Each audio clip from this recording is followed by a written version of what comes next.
বন্ধুরা, বর্তমান বাজারে টাকা জমাতে না শিখলে প্রয়োজনে টাকা পাওয়া কঠিন হয়ে পড়ে।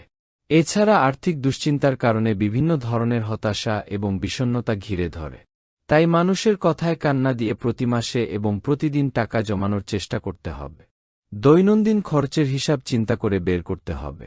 সেখান থেকে সামান্য কিছু খরচ কমিয়ে জমানো শুরু করতে হবে। এজন্য আগামী 1 বছর ও 5 বছর মেয়াদী একটি ছোট পরিকল্পনা সাজিয়ে ফেলতে হবে। এ সময়ে কত টাকা জমানো যেতে পারে তা হিসাব করার পাশাপাশি বড় কোনো খরচের প্রয়োজন পড়লে কিভাবে সামাল দেয়া যেতে পারে তা চিন্তা করতে হবে। টাকা জমানোর অন্যতম বড় বাধা ঋণে থাকা।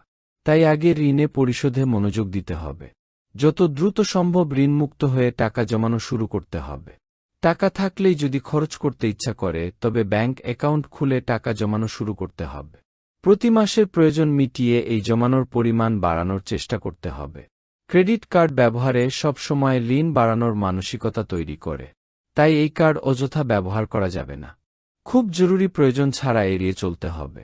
ক্রেডিট কার্ডের মাধ্যমে কেনাকাটায় বেশিরভাগ সময় সুদ দিতে হয়, যা পকেট থেকে অহেতুক টাকা বের করে নেয়ার মতো। তাই নগদ টাকায় শপিং বা কেনাকাটার মানসিকতা তৈরি করা প্রয়োজন।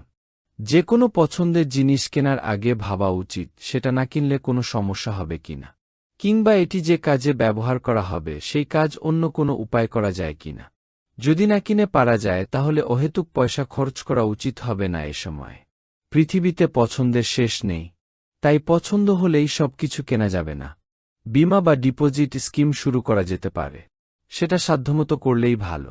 পরিমাণ যত ছোটই হোক না কেন, এটি সঞ্চয়ের অভ্যাস গড়ে তুলে। তবে এক্ষেত্রে অবশ্যই বিশ্বস্ত প্রতিষ্ঠান বেছে নিতে হবে। বর্তমানে বাইরে খেতে যাওয়া একটি ট্রেন্ডে পরিণত হয়েছে। টাকা জমাতে বা ভবিষ্যতে আর্থিক স্বাধীনতা লাভ করতে হলে এই অভ্যাস পরিত্যাগ করতে হবে। তাছাড়া বাইরের এসব খাবারদাবার শরীরের জন্যও ক্ষতিকর। পোশাক এবং ফ্যাশনের ক্ষেত্রে অতিরিক্ত টাকা খরচ করা যাবে না। মনে রাখতে হবে, জীবনে সফল হতে পারলে ছেঁড়া লুঙ্গিও জাদুঘরে ঠাঁই পায়, আর ব্যর্থ হলে কোনো নামিদামি স্যুট প্যান্টের মূল্য থাকবে না। তাছাড়া বাইরে চলাফেরার ক্ষেত্রে অযথা রাইডভিত্তিক শেয়ার ব্যবহারের মাধ্যমে অতিরিক্ত খরচ মাস শেষে ভোগাবে। ভিডিওটি ভালো লাগলে সাবস্ক্রাইব করতে ভুলবেন না।